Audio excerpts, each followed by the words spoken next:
Hello friends, and welcome back to Scaling Stories. Today, I've got some more highly upvoted posts from Best of Redditor updates for y'all. Like always, I'll be reading you the posts and giving you my opinions, and I'll also be working on building up my forever world at the same time, so I hope you enjoy. Also, I'm currently only in Spotify's creator program, so watching on there would help me out a ton. Thank you so much for your support. Today's first story comes from the Am I the Jerk subreddit. It was posted by Drowsy Gamer on February 16th, 2026, and was titled, "Would I be the jerk if I broke up with my fiancée because she bought a house while I was away?" For context, I am in the Navy and have just recently gone on deployment. Earlier this year, my fiancée and I moved in together. We got a 2-bedroom unit that was a part of a duplex. I paid all of the rent for the unit, covered all of the moving expenses, and financed buying all of the furniture and appliances we needed for moving in together. While all of this was going on, I was also making preparations to go on deployment, such as setting up power of attorney, establishing a joint bank account, and creating an emergency fund for while I'm away. So, by the time I left for deployment, I was pretty low on liquid cash. Fast forward a couple of months with no contact, I pull in for the first time and start catching up with her. She tells me all kinds of stories about how the neighbors have been super annoying, how they don't take out the trash bin, how they have weird hours, how they are noisy at night, and how there are constantly new guests being invited over by the lady in the lower unit to spend the night. This was apparently a build-up because a few days later, she informed me that she had just signed the final closing paperwork for a little townhouse. I immediately had several questions, such as, but not limited to, am I going to be paying rent for our little duplex and we live in this townhouse? Why didn't you talk to me about buying a new place? When are you going to move? Is there a mortgage on the new house? How much is the HOA? To which I was largely either ignored or told to mind my own business. I have tried to be optimistic about this unexpected turn of events. However, this has become very frustrating for me. While I'm away, I can sometimes get email communication, and she did not even mention the home buying process once while I was out of contact. I have never been too connected with her personal finances, but although I know she doesn't have a mortgage, she refuses to tell me if the house was bought in her name or in her parents' name, / how much of her money she used to buy the place or how much the place was. She has even suggested to me that she might not be comfortable having me live in the townhouse with her until we are married because it's embarrassing for her to live in the same house as a man she isn't married to. So, right now, I'm still paying rent for my duplex, a large allowance to her monthly so she can buy food and whatever, and now I have financed for a new oven and decorations for the new townhouse. The proposed plan right now is for me to get a deployment letter to try and take advantage of the Civil Service Members Relief Act to break my lease early, but she isn't even giving me a straight answer on if she will let me live with her in the new place, and when I try to press the subject, she gets overwhelmed and accuses me of not supporting her and not validating all the hard work she is doing to make the new place livable. For context, our relationship has never been ideal. We have had large fights that could have ended the whole relationship, and both of us have done hurtful things to the other in the past, which is part of the reason why I have delayed marriage, mostly to see if we can work through our problems. But now, I am feeling like she is making moves to push me away and that she may be preparing for a breakup, but keeping me around to collect a steady paycheck and finance her move/renovations. But, on the other hand, we still have good moments together and laugh. We are still doing long-distance dating, like watching movies through Zoom and eating together. We still talk about the future together and how the little garden is going to be so pretty or how she wants pets and a fish tank. So maybe I'm overreacting. After all, I still love her enough to have gotten engaged to her. I'm still away from home, so my problem is further exacerbated by the distance and time zone shift. Would I be the jerk if I broke up with her for this? Part of me is terrified I'm going to come back with my accounts drained and my duplex emptied. The other part of me is worried that if I overreact, I could be throwing away this relationship. Scaling Stories Corner. Nah, that is just such weird behavior by the fiancé if she truly considered OP as a partner in the relationship.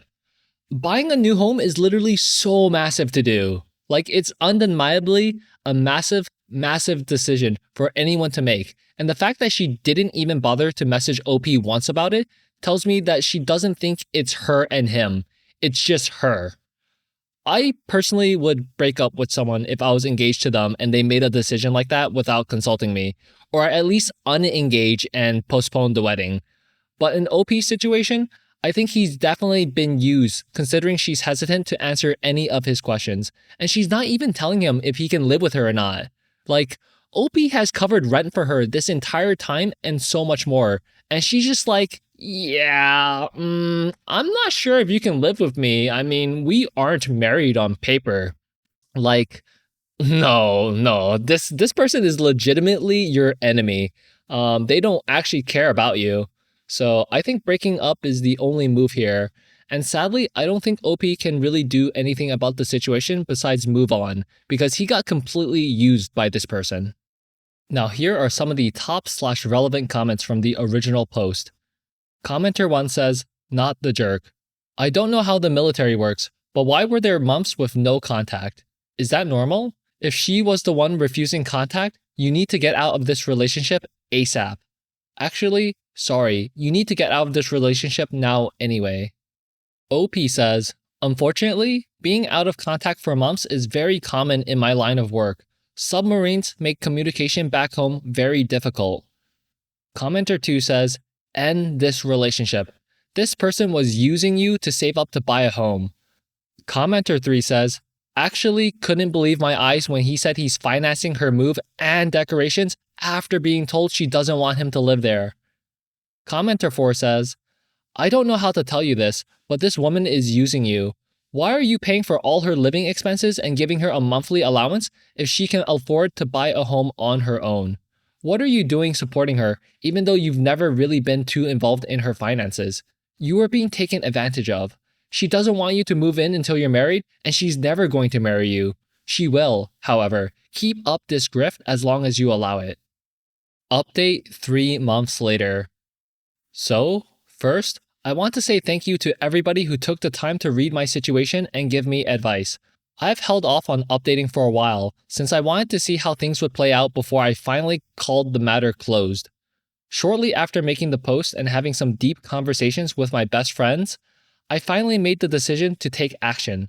That next day, I went to the bank, revoked her power of attorney privilege, and canceled all reoccurring allowances to her before I talked to her. I called her after I was done with all that and tried to broach my concerns gently. The response I got was poor, to say the least. Despite my best efforts to be gentle, the situation quickly escalated until she told me that she bought the new house because she didn't trust me that I wouldn't kick her out. After it got to that point, I gave up. I hung up, silenced her notifications, and went to bed.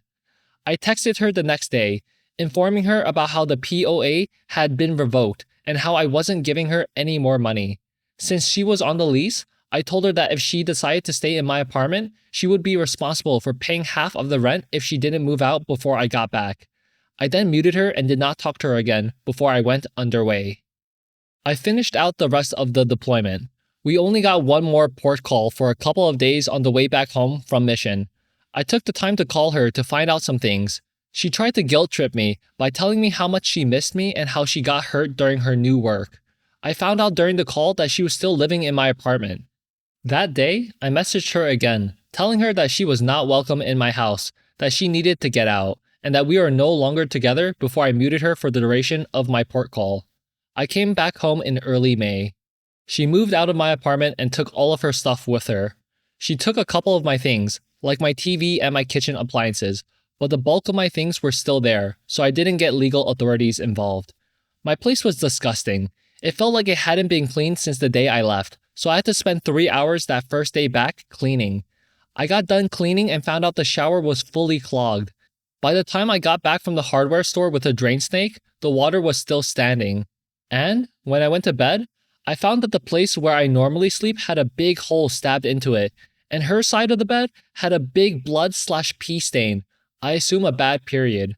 So, I basically had to refurnish my entire house, which has been an expensive ordeal, to include a new mattress, TV, and kitchen appliances. Luckily, my bank accounts are fine, and she has no access to them, so I have no monetary issues. I have not talked to her since I've been back, and I don't think I want to after how she has treated me. It just really sucks that things had to end this way. Scaling Stories Corner. Jeez, I feel bad that it ended that way for OP. I can't imagine how devastating it must be to think that you're going to marry someone you think you love, but they didn't hold you in the same regard, and they were just thinking about how they could use you for their own benefit. It's actually so disgusting that she left OP's place completely trashed and pretty much uninhabitable, that word, when she was the only person living there. And I meant disgusting as in her character is disgusting, but the place was also disgusting. But yeah, like OP said, it sucks that it had to happen, but at least he got rid of that trash person and can start rebuilding his life. Now here are some of the top/relevant comments from the update post. Commenter 1 says, "Stop being a little witch. Sue her in small claims court for everything she has done. You're just showing her she can keep doing this. You don't want the TV or appliances back, but the cash value now. Let her declare bankruptcy or pay you." OP says, "It's not about the money for me and never has been. I'd rather not deal with her and her drama. My peace of mind is worth far more than any TV, if you ask me." Commenter 2 says, "The only person who gets hurt in small claims court is the plaintiff. It's years down the toilet to get a judgment you can never collect. If the amount is like $20,000, then sure, maybe. But it doesn't sound like he is anywhere near those kinds of damages." OP says, "Exactly my thoughts." Commenter 3 says, "You changed the locks, right?" OP says, "Yes." Commenter 4 says, "OP, did she buy that townhouse with money from your shared savings? If so, 50% of that house is legally already yours.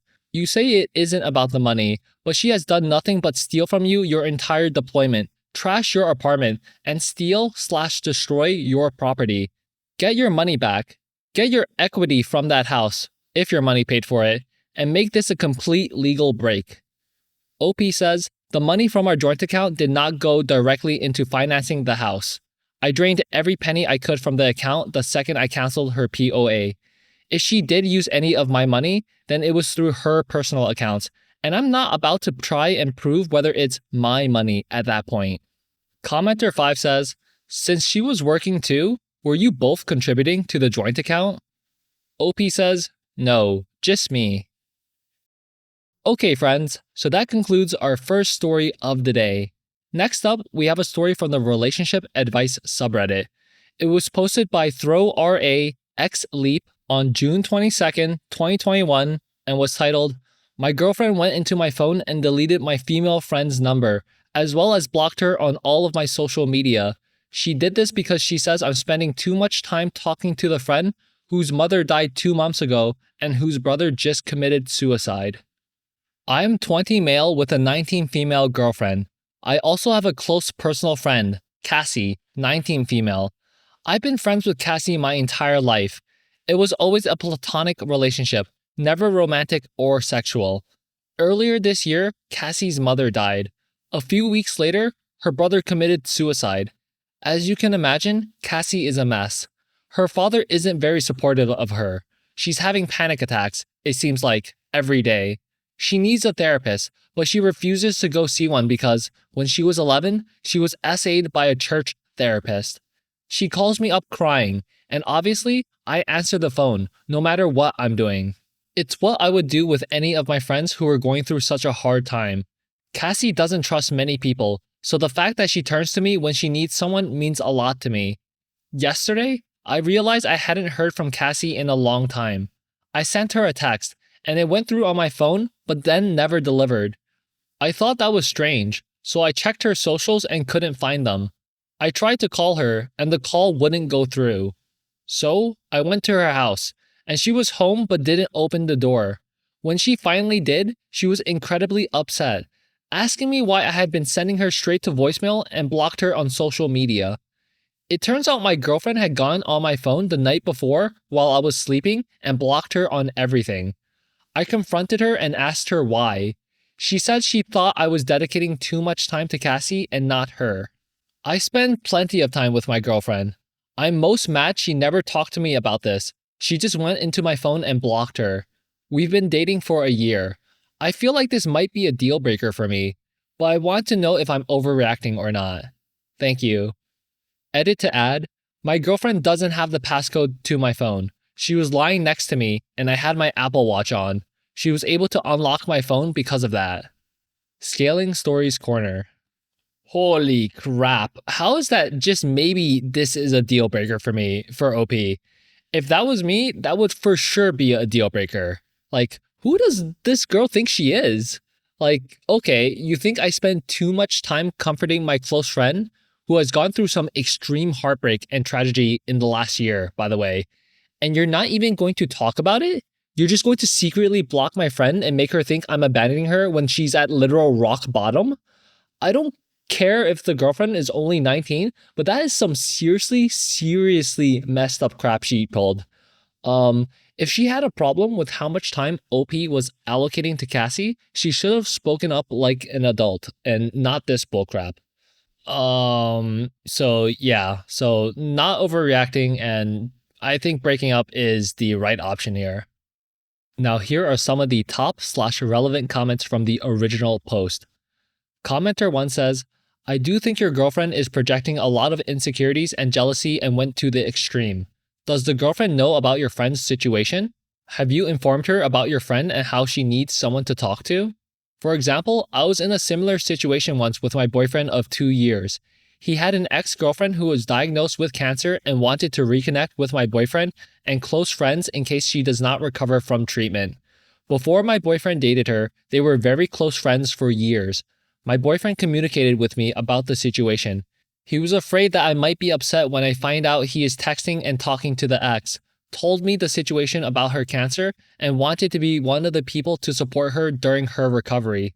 He even said I could be in the room when he talks to her over the phone. I was super okay with it because I trusted him and was glad that he let me know. If you had informed your girlfriend of the situation, she's crazy and run, honestly. That's a lot of disrespect to go into someone's phone and delete their contact secretly. OP says, yes, she's fully aware of the situation.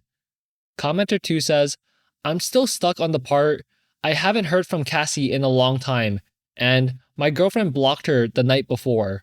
So you're panicking because you hadn't heard from Cassie enough to go over to her house and it wasn't even 24 hours? That's messed up that your girlfriend went on your phone and did that without permission. That's stepping way over the line. I can understand her being jealous, though, due to my paragraph above. Like an adult, though, she should have brought it up with you and either decided she can live with your relationship with Cassie or she can't. Then, either move on or become friends with Cassie herself. OP says, yes. Between not hearing from her, thinking she had deleted her social media accounts, and not being able to reach her over the phone, I was worried she had done something to hurt herself. Commenter 3 says, I don't understand why he has infinite understanding and compassion for his friend, but can't comprehend some pretty normal feelings coming from his girlfriend.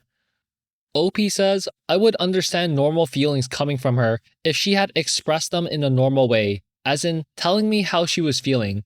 Instead, she acted like everything was alright, pretended to be sympathetic, and then did this. Commenter 4 says, you're not overreacting.